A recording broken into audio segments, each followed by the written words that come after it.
धन्यवाद। अब सब लोग कृपा करके हाथ जोड़ें और मेरे पीछे बोलेंगे। सब लोग हाथ जोड़ें और मेरे पीछे बोलें, ओम नमो भगवते वासुदेवाय।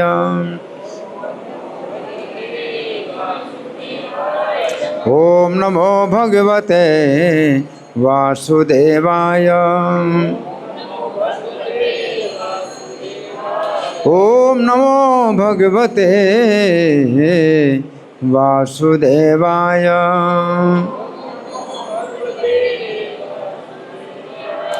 ग्रंथराज श्रीमद् भगवद गीता यथारूप, अध्याय 18। अध्याय का नाम है उपसंहार संन्यास की सिद्धि और श्लोक संख्या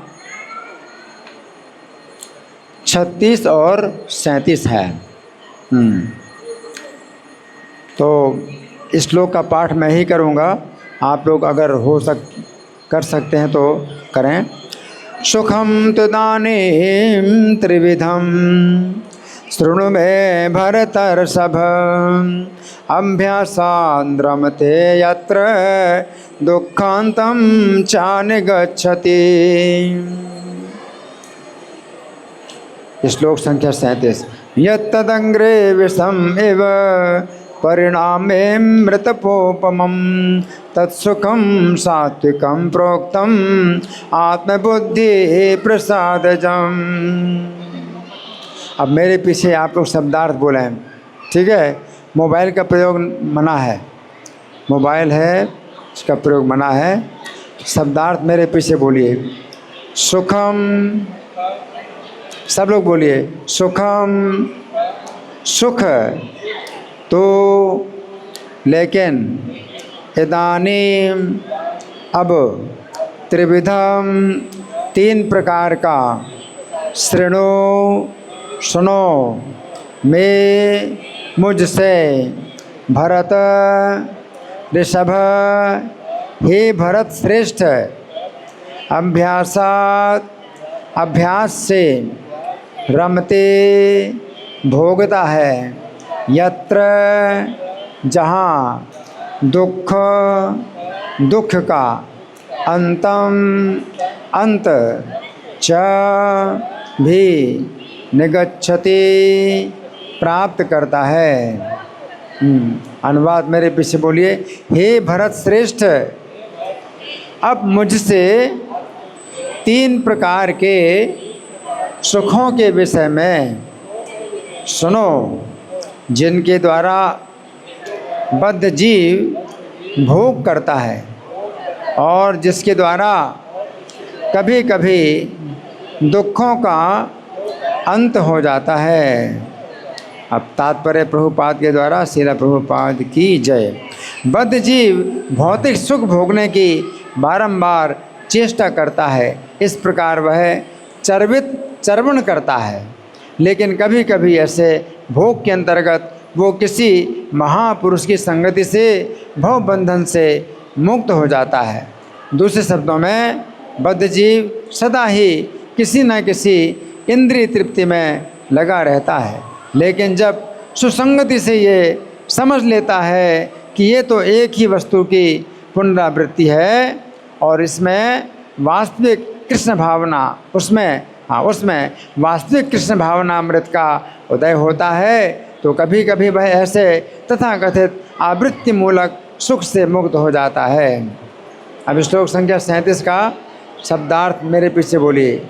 यत, सब लोग बोलिए। यत जो, तत् वह, अग्रे आरंभ में, विषम इव विष के समान, परिणामे अंत में, अमृत अमृत उपमम सदृश, तत् वह, सुखम सुख, सात्विकम सतोगुणी, प्रोक्तम कहलाता है, आत्मा अपनी,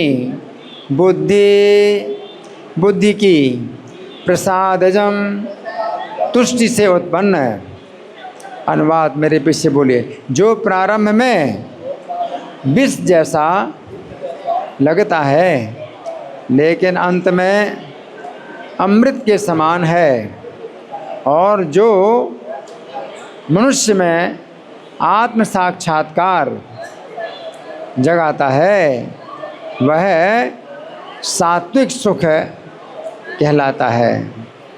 तात्पर्य प्रभुपाद के द्वारा। श्रील प्रभुपाद की जय। आत्म साक्षात्कार के साधन में मन तथा इंद्रियों को बस में करने तथा मन को आत्म केंद्रित करने के लिए नाना प्रकार के विधि विधानों का पालन करना पड़ता है। ये सारी विधियाँ बहुत कठिन और विष के समान अत्यंत कड़वी लगने वाली हैं, लेकिन यदि कोई इन नियमों के पालन में सफल हो जाता है और दिव्य पद को प्राप्त हो जाता है तो वह वास्तविक अमृत का पान करने लगता है और जीवन का सुख प्राप्त करता है। तो यहाँ पर प्रभुपाद का तात्पर्य समाप्त हुआ। अब हम सुनेंगे इस श्लोक की व्याख्या तो श्री भगवान ने कहा मैं कैसे हुई है, तो बड़े ध्यान से आप लोग सुने।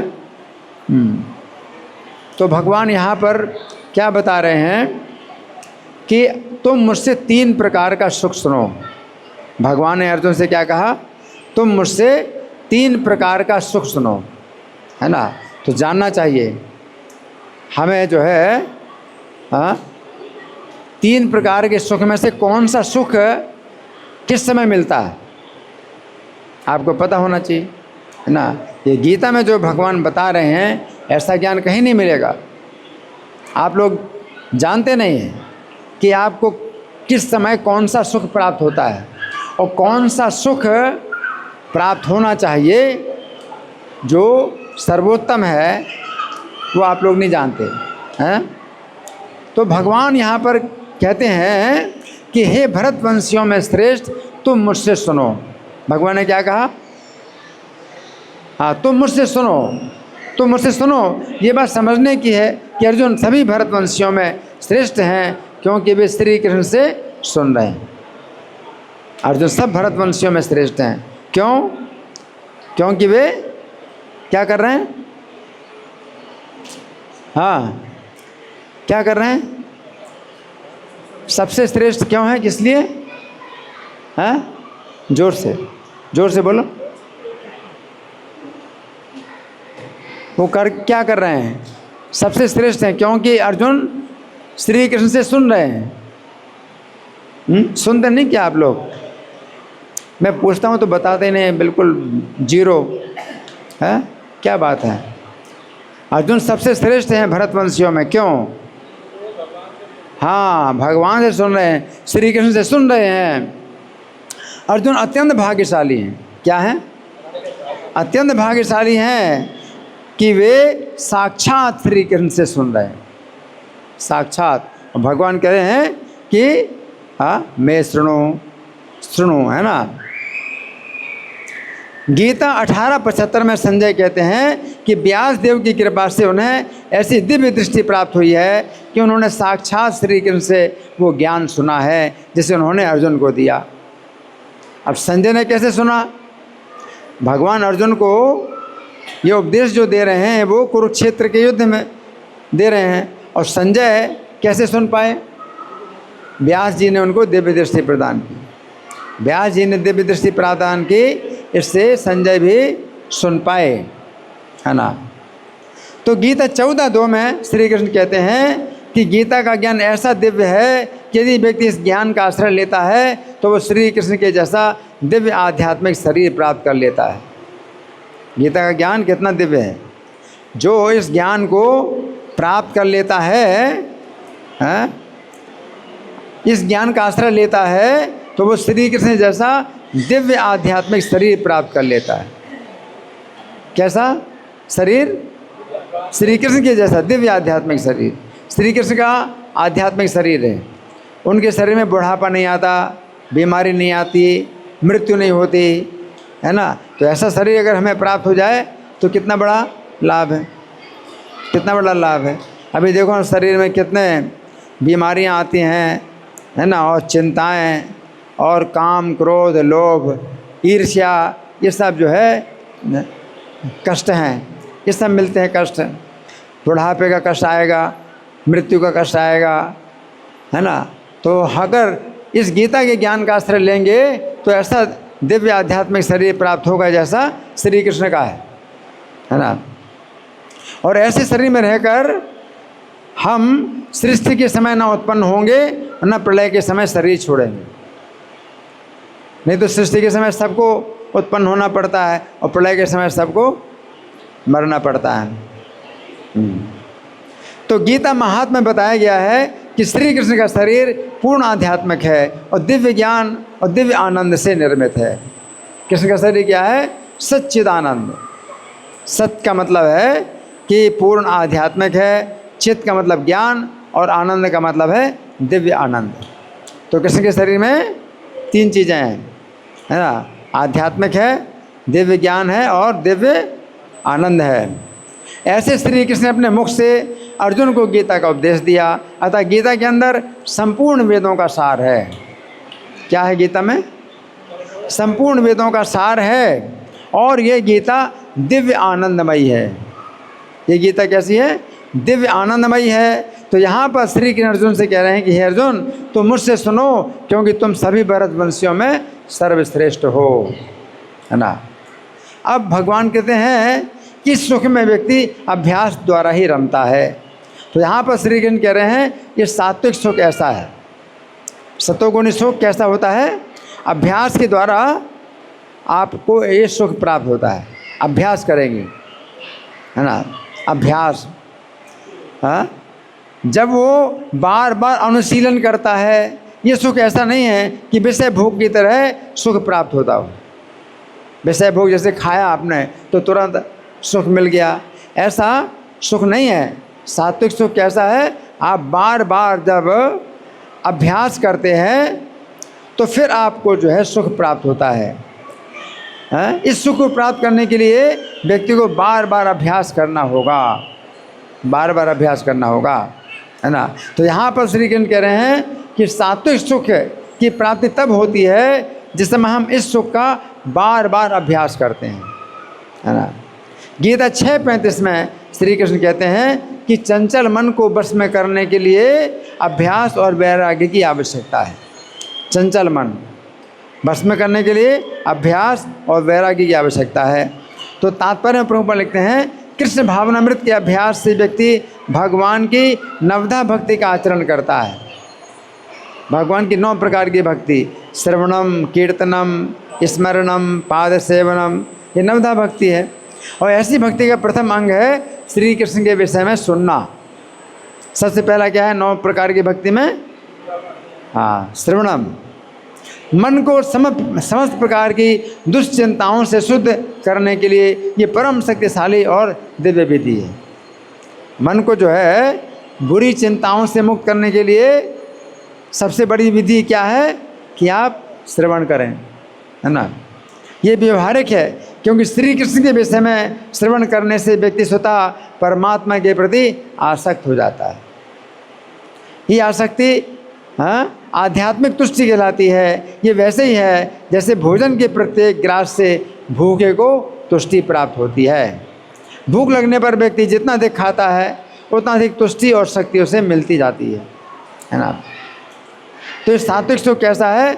दुख अंतम च न गच्छति, दुख के अंत को प्राप्त होता है। सात्विक सुख में क्या होता है? दुख का अंत हो जाता है ना। तो यहाँ पर श्री कृष्ण कह रहे हैं कि सात्विक सुख ऐसा है जिसमें दुख का अंत हो जाता है। तो भागवत के 12वें स्कंद के अंतर्गत अध्याय संख्या 6 में परीक्षित महाराज श्रील सुखदेव गोस्वामी से कहते हैं कि हे मुने, अब मेरे दुखों का अंत हो गया है। परीक्षित ने क्या कहा सुखदेव गोस्वामी से? हाँ, मेरे दुख का अंत हो गया है। कैसे? भागवत सुना। सुखदेव गोस्वामी से भागवत सुना कितना दिन? 7 दिन 7 रात, है ना। तो परीक्षित क्या कहते हैं कि हे मुने, अब मेरे दुखों का अंत हो गया है क्योंकि आपने मुझे आदि तथा अंत से रहित श्री कृष्ण की ये कथा सुनाई है। मैंने आपसे श्रीमद् भागवत का श्रवण किया है जिसमें श्री कृष्ण के गुणों का वर्णन हुआ है। तो यहाँ पर श्री कृष्ण कह रहे हैं कि सात्विक सुख ऐसी वस्तु है जिसमें दुख का अंत हो जाता है। जैसे परीक्षित महाराज की मृत्यु होने वाली थी, तो मृत्यु से पहले ही उनका मृत्यु का भय दूर हो गया। तो कितना बड़ा लाभ है। सात्विक सुख में क्या है, मृत्यु का भी भय दूर हो जाता है ना। और मृत्यु आती है तो कैसा लगता है, शरीर परिवर्तन है। जैसे आप वस्त्र बदलते हैं, आप वस्त्र बदलते हैं, डेली वस्त्र बदलते हैं, है ना, तो आपको कोई इसमें कष्ट तो नहीं होता। उसी प्रकार से मृत्यु का मतलब क्या है, शरीर बदलना। तो वस्त्र की तरह शरीर बदलना, तो फिर आपको मृत्यु से भय नहीं लगता, वो सात्विक सुख है। तो भगवान जो है बताते हैं कि सात्विक सुख प्रारंभ में विष के समान लगता है। प्रारंभ में कैसा लगता है, विष के समान लगता है। तो तात्पर्य में प्रभुपाद लिखते हैं कि आत्म साक्षात्कार के साधन में मन और इंद्रियों को बस में करने और मन को आत्म केंद्रित करने के लिए नाना प्रकार के विधि विधानों का पालन करना पड़ता है। ये सारी विधियां बहुत कठिन और विष के समान अत्यंत कड़वी लगती हैं, लेकिन यदि वो इन नियमों के पालन में सफल हो जाता है तो दिव्य पद को प्राप्त हो जाता है और वास्तविक अमृत प्राप्त करता है, जीवन का सुख प्राप्त करता है ना। तो यहाँ पर श्री कृष्ण कह रहे हैं कि सात्विक सुख प्रारंभ में विष के समान होता है। उपदेशामृत के अंतर्गत श्लोक संख्या 7 में रूप गोस्वामी कहते हैं कि जिस प्रकार पीलिया की बीमारी होने के कारण रोगी को मिश्री स्वादिष्ट होने पर भी कड़वी लगती है। अगर पीलिया की बीमारी है तो मिश्री जो है कड़वी लगती है ना। उसी प्रकार हमें भी अविद्या रूपी पीलिया की बीमारी होने के कारण श्री कृष्ण के नामों और गुणों में भी रस नहीं प्राप्त होता है ना। किंतु जिस प्रकार पीलिया का रोगी कड़वी लगने पर भी मिश्री का सेवन करता रहता है तो उसकी बीमारी दूर हो जाती है। मिश्री कड़वी लगती है लेकिन वो लेता रहता है, मिश्री खाता रहता है, तो क्या होता है, पीलिया की बीमारी दूर हो जाती है और उसे मिश्री का स्वाद भी मिलने लगता है। जो मिश्री कड़वी लगती थी अब क्या लगती है उसको, मीठी। पीलिया की बीमारी ठीक हो गई। उसी प्रकार यदि हम श्री कृष्ण के गुणों और उनके नामों का आदर पूर्वक श्रवण करते हैं, गुणों का और नामों का आदर पूर्वक श्रवण करते हैं तो हमारी अविद्या रूपी बीमारी भी दूर हो जाती है और श्री कृष्ण के नामों उन गुणों में रस आने लगता है। फिर आपको श्रवण करना बहुत स्वादिष्ट लगता है, बहुत अच्छा लगता है। शुरू में श्रवण करना हो सकता है आपको उतना अच्छा ना लगे, लेकिन अगर आप सुनते रहेंगे तो क्या होगा, अविद्या की बीमारी दूर हो जाएगी और फिर श्रवण में आपको क्या लगेगा, आनंद आएगा, है ना। तो ये परिणाम में अमृत के समान होता है। ये सात्विक सुख जो है परिणाम में कैसा होता है, अमृत के समान होता है। तो यहाँ पर श्री कृष्ण कह रहे हैं कि सात्विक सुख परिणाम में अमृत के समान होता है। उपदेशामृत के अंतर्गत श्लोक संख्या 7 के तात्पर्य में श्रीला प्रभुपाद लिखते हैं, भगवान के पवित्र नाम कीर्तन में 3 अवस्थाएं हैं। पहला अपराध पूर्ण अवस्था, आप नाम जप करते हैं, है ना, तो पहली अवस्था होती है नाम की अपराध पूर्ण अवस्था। फिर अपराधों को कम करने की अवस्था आती है। दूसरा बिंदु आता है अपराधों को कम करने की अवस्था। और फिर तीसरा है शुद्ध अवस्था, यानी बिना अपराध के नाम। जो नव दीक्षित हरे कृष्ण मंत्र का कीर्तन प्रारंभ करता है तो सामान्य रूप से वो अनेक अपराध करता है। इनमें से 10 अपराध नाम के होते हैं। कितने होते हैं, 10 अपराध नाम के होते हैं। और यदि भक्त इनसे बचा रहता है तो उसे अगली अवस्था के दर्शन होते हैं, जो अपराध है पूर्ण कीर्तन और शुद्ध कीर्तन के बीच की अवस्था है, नामाभास कहलाता है ना। अपराधों से आप मुक्त हो गए लेकिन नाम फिर भी शुद्ध नहीं, है ना। अपराध पूर्ण नाम से अच्छा है कि अपराध रहित नाम लो, लेकिन अभी शुद्ध नाम तो फिर भी नहीं हुआ। जब कोई शुद्ध अवस्था को प्राप्त कर लेता है तो तुरंत मुक्त हो जाता है। जो ही व्यक्ति भौतिक जीवन की अग्नि से मुक्त हो जाता है तो वहीं वो दिव्य जीवन का स्वासाधन कर सकता है। तो यहाँ पर श्री कृष्ण कह रहे हैं कि सात्विक सुख परिणाम में अमृत के समान होता है। अब यहाँ पर श्री कृष्ण कह रहे हैं कि सात्विक सुख परिणाम में अमृत के समान होता है, तो भागवत 10:1-13 में परीक्षित महाराज श्रील सुखदेव गोस्वामी से कहते हैं।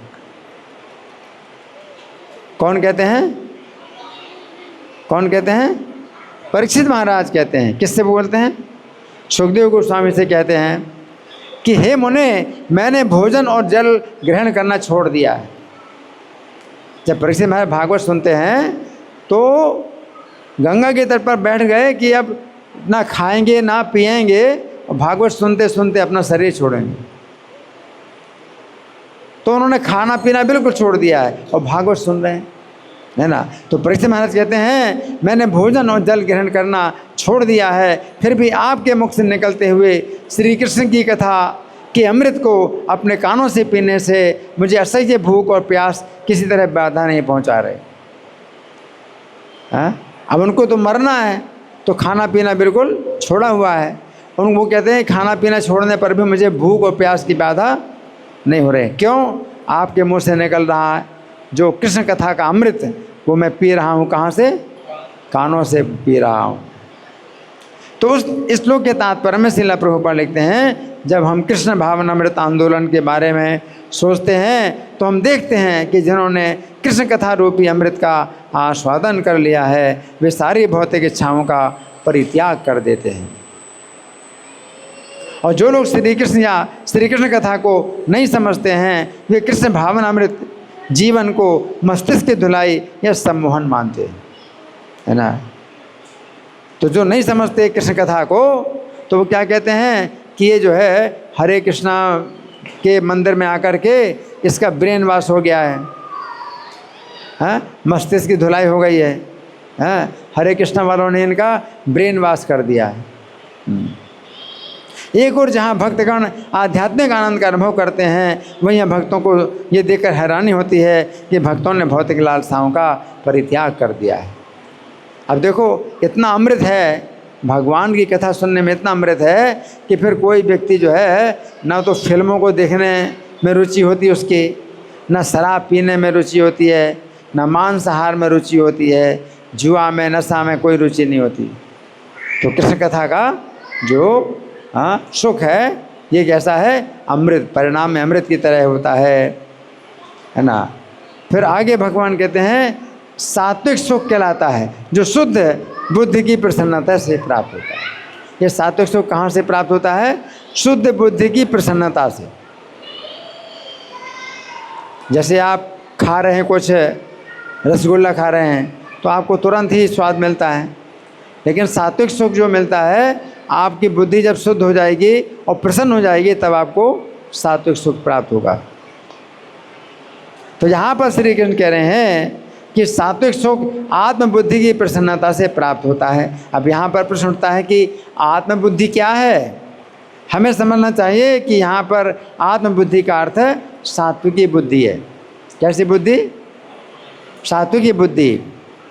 गीता 18:30 में श्री कृष्ण कहते हैं कि सात्विकी बुद्धि वो है जिसके द्वारा हम आत्मा के बंधन और मोक्ष का विचार करते हैं। बंधम मोक्षम चयावेति बुद्धि सा पार्थ सात्विकी। सात्विकी बुद्धि क्या है? जिसमें बंधन और मुक्ति का हम विचार करते हैं, है ना। अब जिस समय हम श्री कृष्ण कथा सुनते हैं, जिस समय हम श्री कृष्ण कथा सुनते हैं और जिस समय हमारी बुद्धि भी सात्विकी होती है उस समय हमारी बुद्धि प्रसन्न होती है कि हम सही दिशा में चल रहे हैं। तो यहाँ पर श्री कृष्ण कह रहे हैं कि सात्विक सुख आध्यात्मिक बुद्धि की प्रसन्नता से प्राप्त होता है। भागवत 10:1-15 में श्री सुखदेव गोस्वामी परीक्षित महाराज से कहते हैं कि हे महाराज, आपकी बुद्धि सही रूप से स्थिर है। सुखदेव गोस्वामी ने कहा कि आपकी बुद्धि सही रूप से स्थिर है, क्योंकि आपकी श्री कृष्ण की कथा में रुचि बढ़ती जा रही। सुखदेव गोस्वामी ने किससे कहा? नहीं, किससे कहा? परीक्षित महाराज से कहा। हाँ, क्या कहा? हाँ, आपकी बुद्धि सात्विक है क्योंकि आपकी श्री कृष्ण की कथा में रुचि बढ़ती जा रही है। तो उस श्लोक के तात्पर्य में प्रभुपाद लिखते हैं, जिसका मन कृष्ण भावनामृत में स्थिर हो चुका है तो समझिए कि जीवन के विषय में उसे प्रखर बुद्धि प्राप्त है। जीवन के विषय में प्रखर बुद्धि प्राप्त है। तो यहाँ पर श्री कृष्ण कह रहे हैं कि सात्विक सुख हमें सात्विक बुद्धि की प्रसन्नता से प्राप्त होता है। तो इसमें जो है भगवान विशेष रूप से सात्विक सुख का वर्णन कर रहे हैं, है ना। तो सात्विक सुख कैसे प्राप्त होता है और क्या होता है, आपने जो अभी सुना तो क्या सुना? सात्विक सुख क्या होता है और कैसे प्राप्त होता है, कौन बताएगा?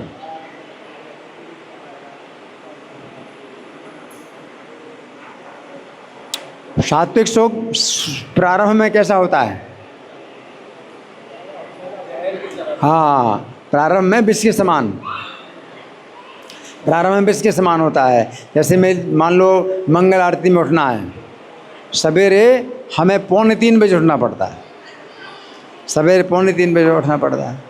और कभी कभी हम रात में 10 बजे सोए और कभी रात में 11 बजे बीच में उठ गए, फिर सो गए और फिर 2:45 बजे उठना, तो कैसा लगता है? विष की तरह लगता है। लेकिन उस विष की तरह हम जो है स्नान भी कर लेते हैं,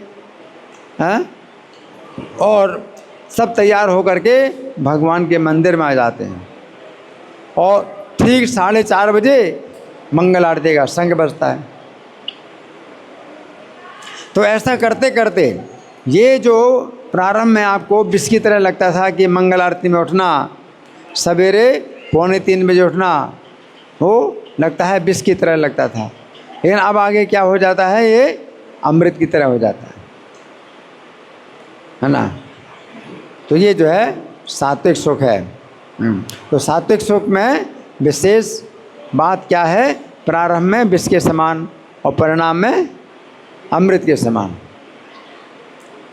यह तदग्रे विषमेव परिणामे अमृतोपमम तत्सुखम सात्विकम प्रोक्तम आत्मबुद्धि प्रसादजम, है ना।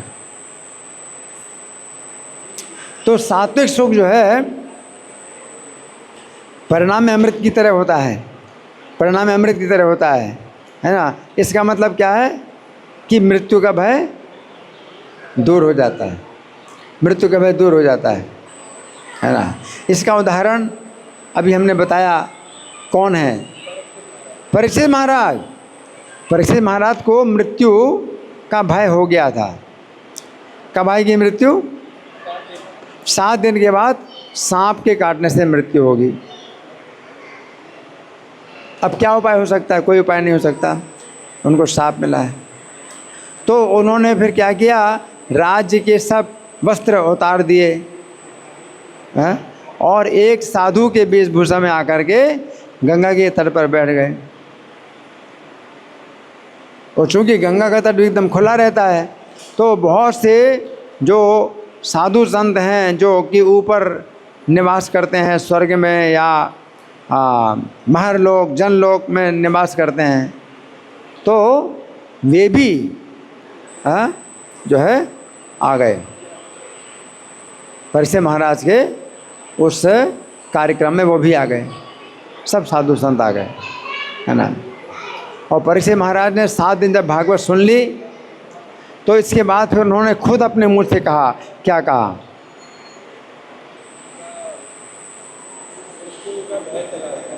है? हाँ, परीक्षित महाराज ने कहा अभी मृत्यु का मुझे भय दूर हो गया है। कैसे दूर हो गया? क्या किया उन्होंने? है? कितने दिन तक? 7 दिन। हाँ, 7 दिन तक कृष्ण के बारे में सुनना। श्रीमद् भागवत क्या है? कृष्ण कथा है। तो अगर कोई व्यक्ति ऐसा करता है, तो शुरू में हो सकता है कि उसको ये कार्यक्रम विष की तरह लगे, लेकिन परिणाम में क्या होता है? ये अमृत की तरह होता है ना। तो सात्विक सुख के लिए हमें अभ्यास की आवश्यकता होती है कि अभ्यास करो, अभ्यास करो, हैं? अभ्यास का मतलब है कि आप जो है बार बार असफल होते हैं लेकिन फिर से अभ्यास करते हैं। जैसे बच्चा है तो अभ्यास करता है चलने का, तो उसको पहले चलना नहीं आता है तो बार बार गिरता है, लेकिन उसकी जो माता है वो बच्चे को सिखाना चाहिए चलना, इसलिए थोड़ा दूर रहती है कि सख्य जो है ये बच्चा जो है ये पैदल चलेगा और मेरी तरफ आएगा और गिरेगा। तो माँ जो है बच्चे के सामने वो जो है थोड़ा दूरी बनाती है, थोड़ा दूरी बनाती है और उसको चलाती है कि चल के आओ, चल के आओ मेरे पास। वो चल कर के आता है तो गिरता भी है। तो ये गिरना एक प्रकार का विष की तरह है, लेकिन आगे चल कर क्या होता है, वो चलने लगता है और फिर गिरता नहीं। तो ये क्या है, अमृत है। तो परीक्षित महाराज ने 7 दिन जो भागवत सुना, इससे उनका मृत्यु का भय दूर हो गया। तो जिनको मृत्यु का भय दूर हो जाता है तो उनको मृत्यु कैसी लगती है, इसका कोई उदाहरण है? मृत्यु, हाँ, कपड़े बदलने थे। ये शरीर हमारा एक कपड़ा है? तो मृत्यु के समय क्या होता है, भक्त को एक जो है दिव्य शरीर प्राप्त होता है, दिव्य शरीर प्राप्त होता है। और दिव्य शरीर के द्वारा उसको जो है ना तो बुढ़ापा, हाँ, और ना बीमारी और ना मृत्यु, कोई संभावना नहीं, उसको आध्यात्मिक शरीर प्राप्त हो जाता है। तो सोचिए कितना सुख है। वही भगवान का नाम जो है, जो कि अच्छा नहीं लगता था तो भी आप नाम लेते हैं। नाम जो है भगवान का अच्छा नहीं लगता तो भी आप नाम लेते हैं। तो ये आपकी परीक्षा है, आप कितना आप परीक्षा में सफल होते हैं, ये जो है भगवान हमेशा नोट करते हैं।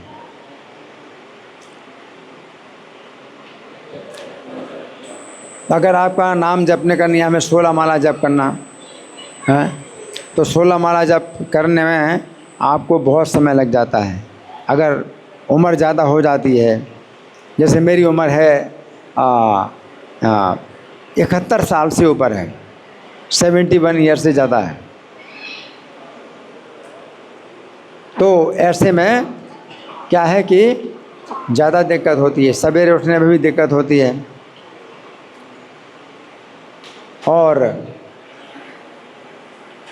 स्नान तो अब क्या है कि गर्म पानी मिल जाता है, नहीं तो स्नान वो गर्म ठंडे पानी में तो और बीमारी हो जाएगी और शरीर नष्ट हो जाएगा। तो सात्विक सुख में हमें इतना प्रयास करना पड़ता है कि शरीर को कष्ट हो लेकिन शरीर नष्ट ना हो।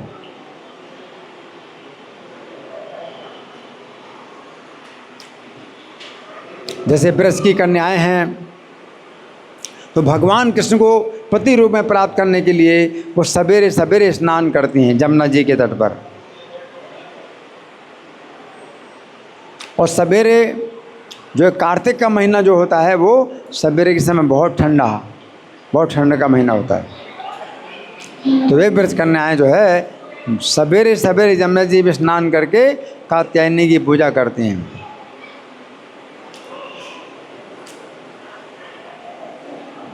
तो यहाँ पर यही समझना है कि अगर आप सवेरे स्नान करते हैं और ठंडे पानी में स्नान करते हैं और ठंडा पानी अगर नुकसान करता है तो आपको क्या करना चाहिए? गर्म पानी में स्नान, लेकिन स्नान जरूर करना चाहिए। गर्म पानी में स्नान करो लेकिन स्नान जरूर करो, है ना। और अगर स्नान नहीं करेंगे, गर्म पानी में स्नान नहीं करेंगे, मान लो ठंडे पानी में स्नान किए, तो मुझे क्या हो जाएगा? हाँ, बीमारी हो जाएगी और शरीर छूट जाएगा।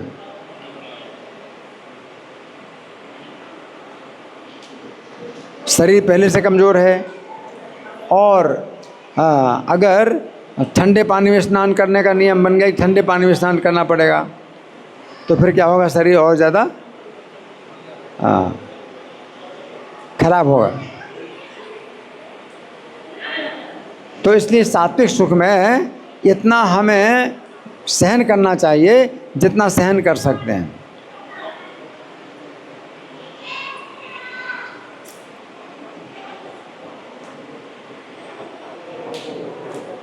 तो इस तरह से क्या है कि वो आपका शरीर को कष्ट होता है लेकिन नष्ट नहीं होता। आप इतना कष्ट दो शरीर को कि शरीर नष्ट ना हो, तो इसी शरीर में ही आपको भगवान से जो है साक्षात्कार हो जाएगा।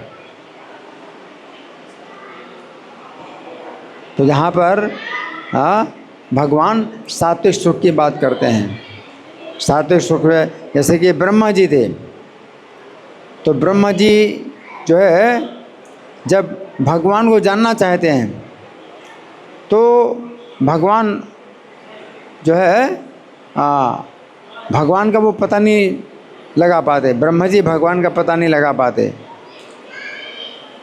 लेकिन फिर पानी से 2 बार तप तप करके शब्द बना, पानी से निकला, और ब्रह्मा जी को समझ में आ गया कि मुझे तपस्या करना चाहिए।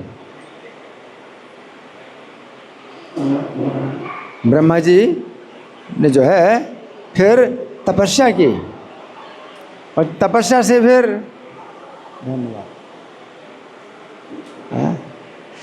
तपस्या से फिर भगवान का दर्शन प्राप्त हुआ। भगवान का दर्शन प्राप्त हुआ, पूरी सृष्टि का ज्ञान प्राप्त हुआ है, और भगवान के मुख से निकले हुए आदेश भी उनको प्राप्त हुए। तो ये संदेश है, आज का संदेश यही है कि ये मत सोचो कि देखो आप जो है सवेरे सवेरे उठने में आपको जो है बहुत आलस आता है इसलिए नहीं उठते। क्यों? क्योंकि अगर आप इस दुख को अपनाओगे, इस दुख को अगर अपनाओगे तो परिणाम में क्या हो जाएगा, अमृत मिलेगा, है ना। तो बहुत से लोग हैं सवेरे सवेरे मंगल आरती में तो उठना नहीं चाहते हैं, लेकिन उसी समय अगर मान लीजिए उनको ट्रेन की बुकिंग हो गई फिर तो उठेंगे। ट्रेन की बुकिंग हो गई उसी समय तो उठेंगे, लेकिन वैसे मंगल आरती की नहीं उठेंगे। तो यही जो है हमारे जीवन में प्रार्थना होती है, हमारे जीवन में प्रार्थना होती है कि मुझको आप जो है अपनी भक्ति में, अपनी सेवा में लगाइए, और जितने दूसरे भक्त हैं जो कि आपकी भक्ति में नहीं लगे हैं, है ना, तो उनकी आप रक्षा कीजिए। तो आप ये प्रार्थना करें कि जो भक्त जो है बहुत पिछड़े हैं, हाँ, तो वो आगे कैसे बढ़ेंगे। तो इस भावना से जो है आपको जो है प्रार्थना करना चाहिए, इस भावना से प्रार्थना करना चाहिए, है ना। तो मनुष्य का जो जीवन है ये सब भगवान कहते हैं कि मनुष्य का जो जीवन है ये इसलिए नहीं प्राप्त हुआ है कि नायम देहो देह भाजान लोके कष्टान कामान अर्हते बिरभुजामे, कि जो मल खाने वाले जो पशु हैं वो भी उस सुख को प्राप्त करते हैं। तो उसी सुख को प्राप्त करने के लिए हमें परिश्रम करने के लिए मनुष्य का जीवन नहीं प्राप्त हुआ। आपको जो मनुष्य जीवन है इसलिए नहीं प्राप्त हुआ है कि आप ऐसे सुखों के लिए परिश्रम कर रहे हैं जो सुख मल खाने वाले पशुओं को प्राप्त होता है।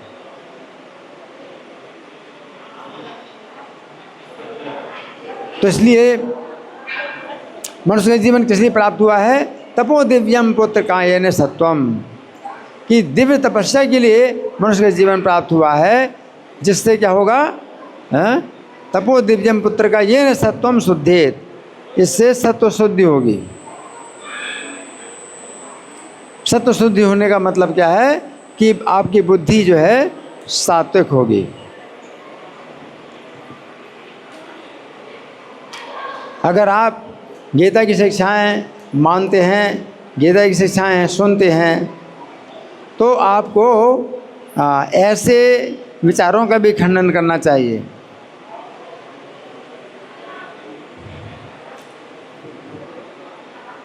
तो दिव्यम तपो दिव्यम पुत्र का ये न सत्वम शुद्धे यस्मात्, अगर बुद्धि शुद्ध हो जाए तो फिर जो सात्विक तपस्या है वो फिर क्या लगती है, अमृत के समान लगती है।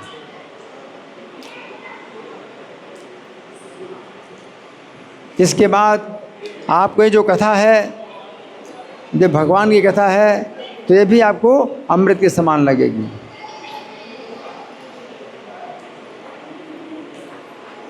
जैसे परीक्षित महाराज हैं, वो कह रहे हैं कि आपके मुंह से निकली हुई जो कथा है, भगवान कृष्ण की कथा है, वो कैसी लग रही है कि मैंने अभी तक कुछ भी खाना और पीना नहीं किया है, लेकिन मुझे आपकी कथा सुनने के कारण असहनीय भूख की बाधा नहीं हो रही। परीक्षित महाराज कहते हैं कि आपने मुझे मैंने जो है 3 दिन से कुछ नहीं खाया ना कुछ पिया, लेकिन कथा सुन रहा हूँ। तो अगर आप चाहें तो आप भी जो है ऐसा सुख प्राप्त कर सकते हैं।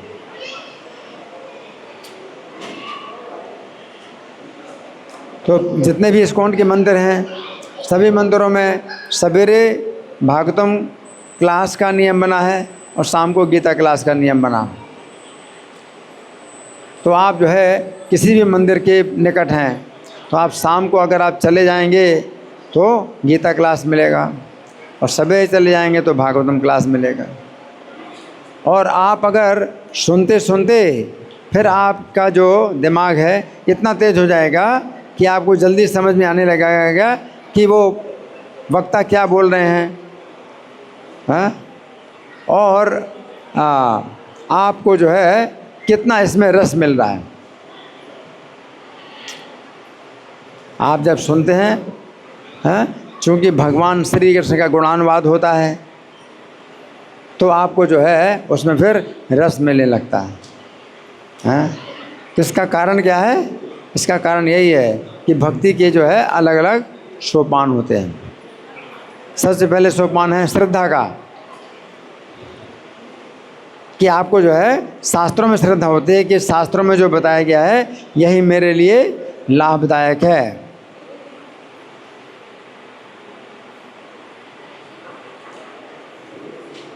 तो श्रद्धा कहलाती है। और श्रद्धा के बाद साधु संग होता है कि आपको जो है शास्त्रों में श्रद्धा पैदा हो गई और अब जो है आप क्या चाहते हैं, और जानना चाहते हैं, भगवान के बारे में और जानना चाहते हैं, तो आप क्या करते हैं, भागवत क्लास में बैठते हैं। सवेरे भागवतम क्लास, शाम को गीता क्लास में बैठते हैं। तो ये साधु संघ का दूसरा धरातल है। और साधु संघ के बाद भजन क्रिया का तीसरा धरातल है। तो भजन क्रिया का मतलब है कि वो भक्त जो है अब तीव्र भजन में लग गया है, भगवान की प्राप्ति के लिए तीव्र भजन में लग गया है। भजन क्रिया का मतलब ये है। जैसे ध्रुव महाराज भजन करते हैं तो कितना कठोर भजन करते हैं। प्रत्येक तीन दिन में काथे और बेल का फल खाते हैं। केथा और बेर। ध्रुव महाराज ने 3 दिन में एक बार कुछ फल खाया। और कौन सा फल खाया? केथा और बेर का फल खाया। और अगले दूसरे महीने में फिर 3 दिन की बजाय 6 दिन, 3 दिन की बजाय 6 दिन कर दिया। हाँ। और भोजन जो कैथे का और बेर का जो फल खाते थे वो 6 दिन में अब क्या खाते हैं, केवल सूखे पत्ते। 3 दिन के बजाय 6 दिन कर दिया।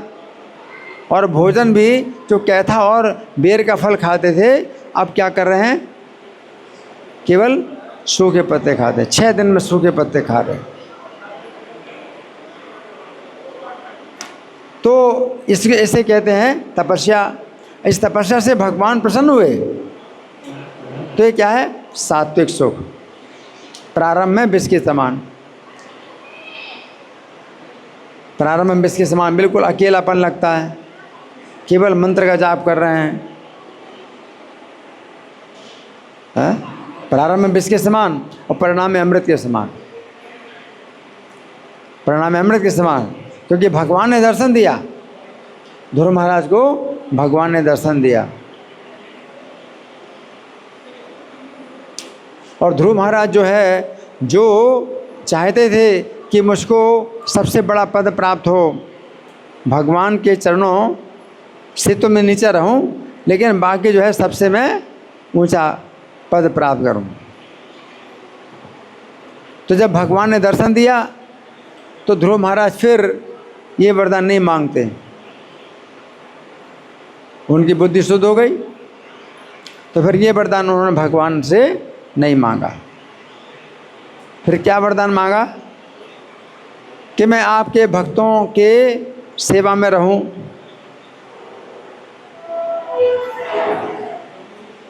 ध्रुव महाराज ने वरदान मांगा कि मैं आपके भक्तों की हमेशा सेवा में रहूं, हैं?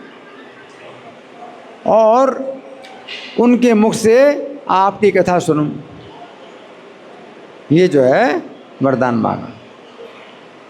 क्योंकि भगवान से अगर आपको वरदान मांगना है तो तैयार रहना कि क्या मांगना है। हाँ? अगर आपको मौका मिले मांगने का तो क्या मांगोगे। तो ध्रुव महाराज ने क्या मांगा, वो आपको भी मांगना चाहिए। क्या मांगा ध्रुव महाराज ने, कौन बताएगा। हाँ, आपके भक्तों से मुझे आपकी कथा सुनने का सौभाग्य प्राप्त हो हमेशा। तो ये फिर क्या है, ये अमृत के समान। भगवान की जो कथा है वो कैसी लगती है, अमृत के समान लगती है।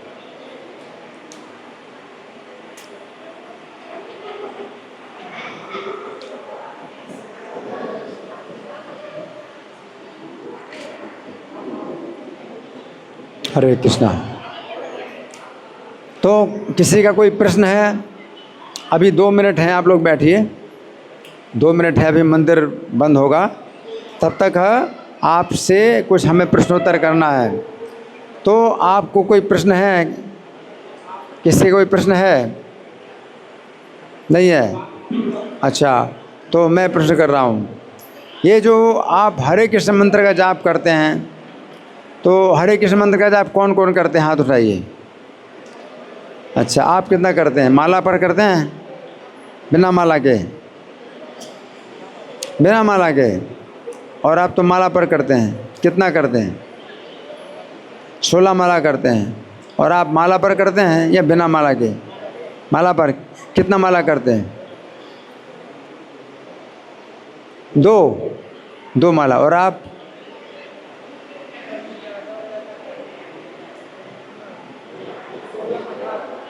आज 18 माला हुई। अच्छा, और कभी कभी बिल्कुल नहीं होती माला, 4-5 है। नहीं, देखो, बनाओ नियम कम से कम का, किससे कम नहीं करना है। तो यही सात्विक सुख है कि आपका जो है मन नहीं लगता माला करने में, लेकिन आप करते हैं और मन को लगाते हैं। तो मन जो है, मन को विष की तरह लगता है। ये माला जप करना कभी अच्छा लगता है और कभी आपका मन जो है कैसा लगता है, विष की तरह लगता है। लेकिन आपको करना है, क्योंकि सात्विक सुख प्राप्त करने के लिए क्या है, आपको इसका अभ्यास करना पड़ेगा। इसलिए आपको जो है नियम बनाना चाहिए कि कम से कम कितनी माला करोगे। आप 1 करो, 2 करो, और ज़्यादा हो जाए उसका कोई संख्या नहीं। अगर माला ज़्यादा हो जाए तो उसकी कोई संख्या नहीं, उसका कोई विचार नहीं। कम हो जाए, और कम हो तो उसका हिसाब रखो। अगर आपने 4 माला का नियम बनाया है और आज आपने 2 माला करी, तो आज की जो माला है जो 2 रह गई वो अगले दिन करो, फिर अगले दिन की 4 माला और करो, ऐसा करो। ठीक है? तो कितना जप करोगे आप रोज? 16 माला।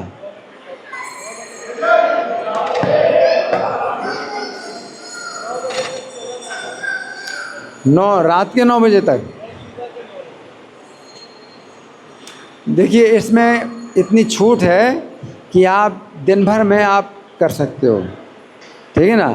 सवेरे सवेरे हो जाए तो अच्छा है, सबसे बढ़िया सवेरे सवेरे हो जाए। अगर सवेरे सवेरे नहीं हुआ तो आप जो है पूरे दिन की माला आप जो है मतलब कर सकते हो। और अगर आज नहीं हुई तो अगले दिन भी करो, लेकिन हिसाब रखो कि आपका कितना पेंडिंग है। ठीक है ना? तो सात्विक सुख का मतलब यही होता है कि आपका मन जो है नहीं चाहता करना और आप कर रहे हैं।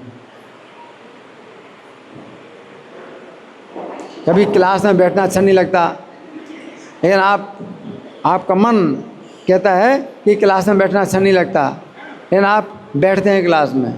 क्यों? क्योंकि क्लास में बैठने से अपने को जो है ये तपस्या होगी, सात्विक सुख प्राप्त होगा, है ना? तो सात्विक सुख का मतलब यही है कि आपका मन नहीं कह रहा, आपका मन मना कर रहा है कि ना करो, लेकिन शास्त्र हैं, साधु आचार्य कहते हैं कि करो, तो सात्विक सुख। हमेशा शास्त्र, साधु, आचार्य तीनों के एक मत में जब कोई कार्य होता है तो आपका कार्य निश्चित हो गया कि आपको यही काम करना है। ठीक है, धन्यवाद। ग्रंथराज श्रीमद् भगवद गीता की जय, श्रील प्रभुपाद की जय। हरे कृष्णा।